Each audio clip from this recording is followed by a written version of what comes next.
basi la abiria la kampuni ya Masote likitokea Mbeya kuelekea Chunya, likiendeshwa na dereva ambaye anajulikana kwa jina la Nehemia Sanga mwenye umri wa miaka 50, mkazi wa Uyole. Iliacha njia, kupinduka na kusababisha vifo vya watu 4, wanaume 3 na mwanamke mmoja ambaye anakadiriwa kuwa na umri kati ya miaka 35 hadi 40.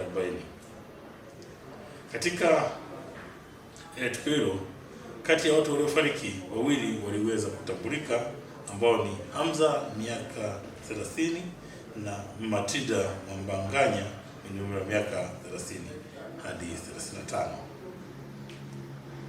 Aidha, katika hali hiyo au katika ajali hiyo, watu 29 ambao walikuwa ni abiria katika basi hilo waliweza kujeruhiwa kwa mchanganyiko kuwa wanaume walikuwa 24 na wanawake ni 5.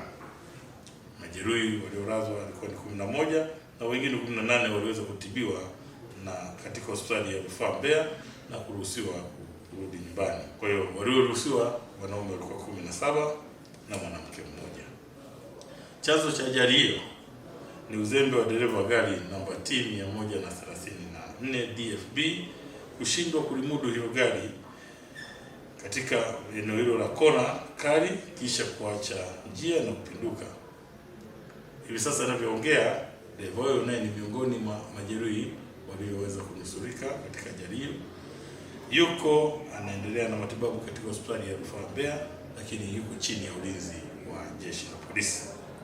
Wakati taratibu zikiwa zinakamilishwa kwa ajili ya yeye kufikishwa kwenye vyombo vya sheria.